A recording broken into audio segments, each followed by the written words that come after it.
Hello everyone, this is the GLR report. Here in Tokyo, Japan. I'm of course as always with you, Ryan. Okay, so I did a free flow commentary recently and everyone appeared to kind of like that and it got a good response, so I thought it was worth doing it again. So here I am in one of the local parks in my local area.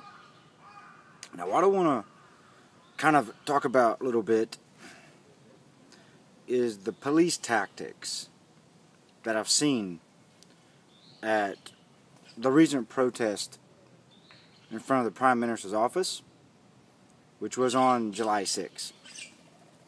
Now, if you watch the video footage that I got from that, you can see that I was blocked from gaining entry. Now, a lot of people were blocked from gaining entry to join the protest. It appeared that after a considerable number of people had joined the protest, the Tokyo Metropolitan Police blocked off the area and started to deny access to people to join the protest. Now, I don't need to say how that is a violation of freedom of speech, because that's pretty clear and obvious. When you don't let people protest or gain access to a protest area, yeah, you're violating people's freedom of speech. No doubt about that. That's exactly what you're doing. And if you watch that video that I got, the coverage I did get, you could see that where I was totally blocked out, I got coverage of other people confronting the police, asking to cross the street, asking to go over to the protest, and being told no. You cannot cross the street. You cannot go over to the protest area. And the police were very adamant about this. And I saw people attempt to cross the street, to go over to the Prime Minister's office and join the protest. And they were pushed away. I attempted it once, and I didn't get video footage of that because I have to be careful when dealing with the police officers so I don't get arrested. But yeah, I attempted to cross the street and I was pushed away. Actually, the police grabbed me and kind of tossed me back on the sidewalk. I didn't get video footage of that, but I actually experienced that myself. Later on, I was to get reports in that it wasn't just on the sidewalks and the street where that was going down. It was also in the subway area of that area. The police had shut down exits in the subway. And we're not letting people through. There's video footage of that. There's reports of that which has somehow got out that I'm very glad about. Because I was on the street area, so I couldn't get, to wing around back over to the subway area. For me to get down and get that coverage would have slightly defeated my purpose there of showing what's going on in the actual street. But that was going on too. They blocked off the exit to the subway, and there was large crowds down there, crowded in the subway, could not get up to street level. Okay, so it's clear that the Metropolitan Police have taken a different tactic. Now, in past protests that I've been to at the Prime Minister's office, the police did not behave that way. They were giving people access, letting them join the protest freely. And when it got to a massive amount of people, the police would take down the barriers on the sidewalk, let people gather in the actual road. They would attempt to control that, and when they couldn't control that, the police buses, which I've heard those buses, I assume those buses are for arresting people. Other people have told me those are buses to transport police in. My take on the police buses are that they could be easily converted to arrest people. So yeah, I'm considering those arrest buses. They come in, they block off that area that goes onto the main highway there from the Prime Minister's office, and they start to converse with the protesters tell them that, okay, it's time to leave, there's too many of you, this is getting out of hand. The protesters confront the police, demand to have a conversation about it.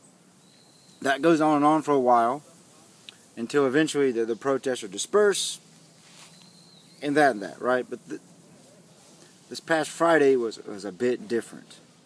All right, a bit different. The police were actually blocking access. All right, keeping people from getting there. That's a bit disturbing. You know, it's one thing if the protesters are getting violent, which they're not. There's been zero indication there's been any violence or hostility from the protesters. Yes, they get loud. Yes, they get angry. Yes, they're very adamant about wanting to have a conversation with the government right then and there on the street. That's called democracy. It's clear the Japanese people are wanting direct democracy on this issue. They're wanting direct engagement on this issue, because the leaders not listening to them. So naturally, what do? You take to the street and you confront the authorities and you say, "Look, we need to talk. You know, you're not listening to us." But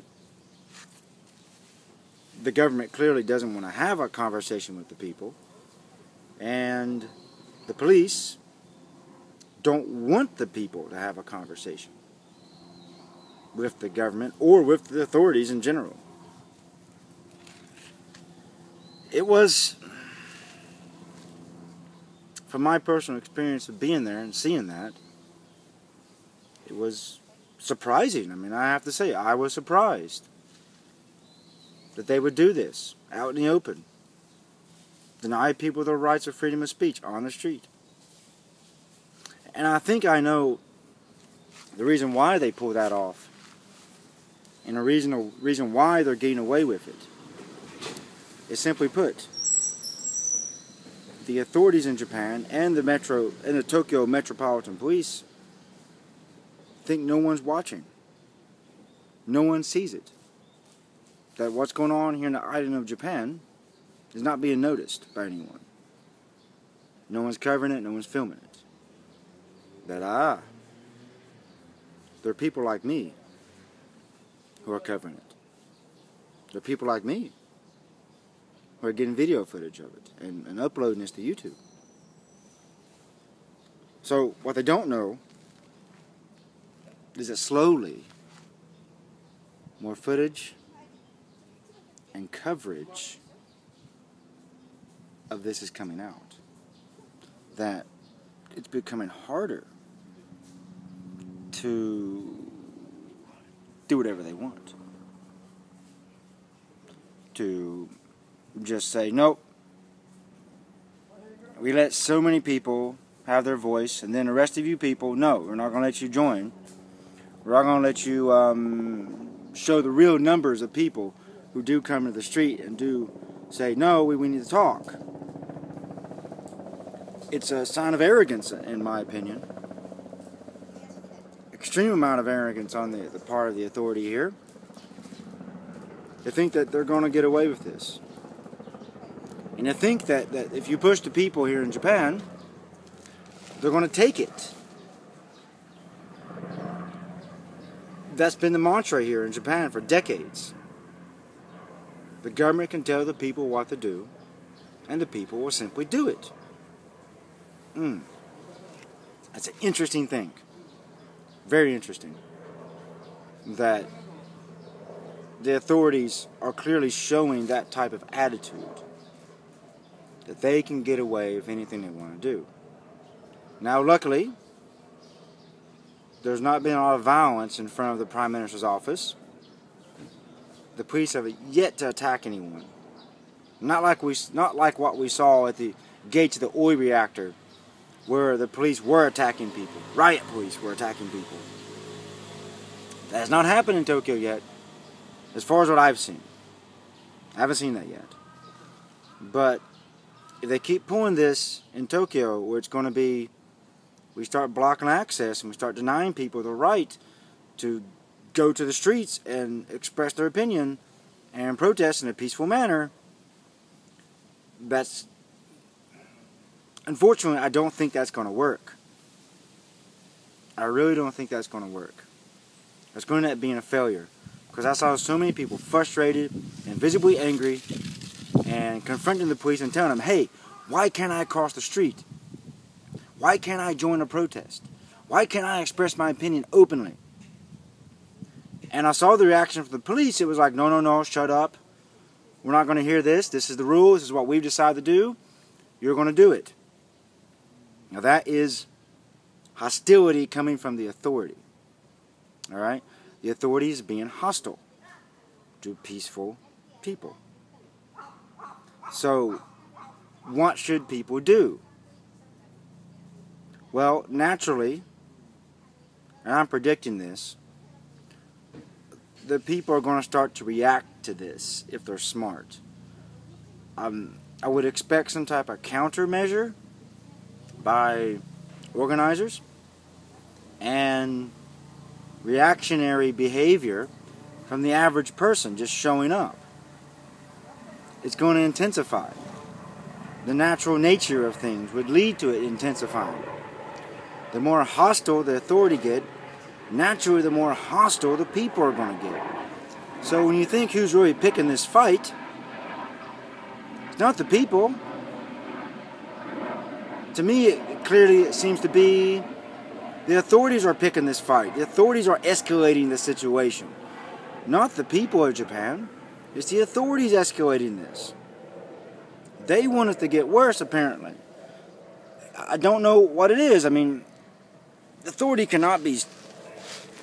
It cannot be a lack of intelligence. I mean, I hope it's not a lack of intelligence here that we're seeing. You know?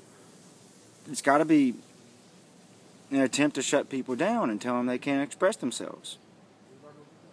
And I don't see how that's going to help a situation.